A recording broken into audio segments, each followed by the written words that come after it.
Assalamualaikum warahmatullahi wabarakatuh. Perkenalkan, nama saya Ega Rizky Fitri Ardiana. Saya mahasiswi Bimbingan dan Konseling Universitas PGRI Semarang semester 7. Di sini saya akan membuat video proses konseling sebagai ujian akhir semester untuk mata kuliah konseling anak dan remaja. Di sini saya mendapat soal kasus tentang Sander yang berusia 15 tahun. Dia kecanduan games online. Nah, pada kasus ini saya mendapat 3 poin penting, yaitu yang pertama, Sander berpikir kalau hal wajar ketika remaja di usianya itu kecanduan games online. Lalu yang kedua, Sander takut berhadapan dengan dunia nyata. Yang ketiga, Sander merasa perilakunya itu buruk, kebiasaan kecanduan games online-nya itu buruk, sehingga Sander ingin mengubah perilakunya ini. Nah, dari 3 poin penting tadi, saya memilih untuk menyelesaikan poin pertama terlebih dahulu, yaitu tentang pemikiran Sander bahwa hal wajar ketika remaja seusianya kecanduan games online. Karena menurut saya itu hal yang pertama yang harus diselesaikan, kayak akar permasalahannya Sanders begitu. Nah, di sini saya memilih menggunakan pendekatan RABT, teknik dispute kognitif dan homework assignment. Pada proses konseling kali ini saya menggunakan konsep GABCDEF.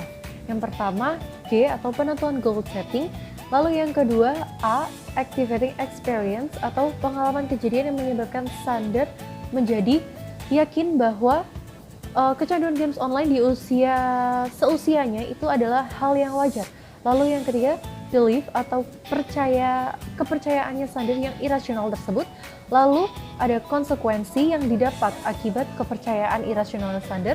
Lalu dispute atau menghilangkan kepercayaan irasionalnya Sander menjadi kepercayaan yang lebih rasional. Lalu ada effect atau efek dari dispute yang sudah dilakukan.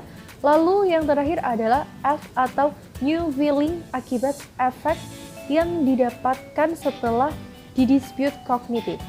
Konseling kali ini akan melalui 3 tahap.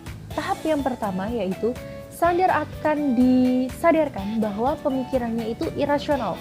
Pemikiran tentang hal wajar ketika remaja seusianya kecanduan games online.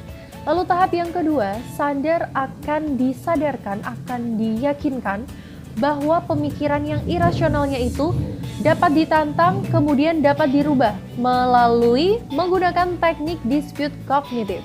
Lalu tahap ketiga, Sander akan dibantu untuk menguatkan keyakinan rasionalnya tersebut menggunakan teknik homework assignment.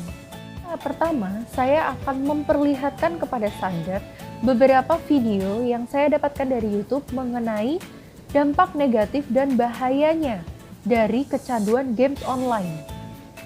Pertimbangannya adalah agar Sander menjadi sadar bahwa yang namanya kecanduan games online itu bukanlah hal yang wajar, melainkan sebuah penyakit yang harus segera disembuhkan.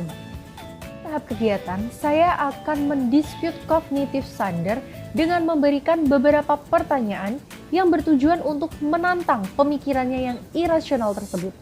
Pertanyaannya antara lain, setelah menonton video tadi, apakah kamu yakin, Sander, bahwa kecanduan games online adalah hal yang wajar? Kalau kamu yakin, mana buktinya? Bukankah hal itu malah menjadi sebuah penyakit yang harus segera disembuhkan? Alasan saya menggunakan teknik dispute kognitif ialah untuk mengubah pemikiran Sander yang irasional menjadi lebih rasional.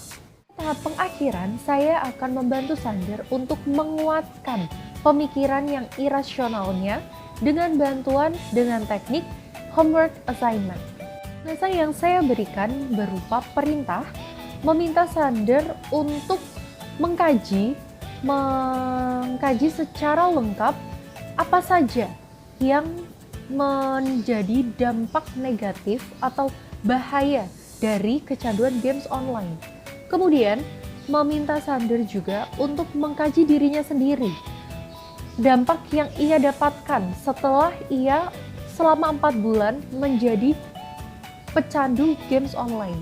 Misalnya seperti berat badannya naik atau nilai akademisnya turun. Nah, itu saya akan meminta Sander untuk mengkajinya agar lebih sadar, lebih terbuka bahwa kecanduan games online itu adalah hal yang harus segera dihindari. Tindak lanjut yang akan saya berikan kepada Sander yaitu dengan melakukan konseling tahap kedua.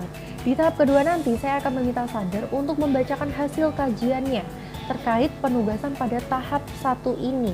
Lalu saya akan menanyakan kepada Sander apakah keyakinan yang irasionalnya itu masih ada atau sudah hilang. Kemudian ketika Sander keyakinan irasionalnya sudah memudar dan atau sudah hilang, saya akan melanjutkan pada goal setting yang kedua dan yang ketiga, yaitu merubah perilaku buruknya Sander yang kecanduan games online menjadi perilaku yang lebih baik, kemudian membantu Sander agar lebih berani menghadapi dunia nyata. Sekian presentasi dari saya, mohon maaf apabila ada kesalahan kata. Wabillahi taufiq wal hidayah, wassalamualaikum warahmatullahi wabarakatuh.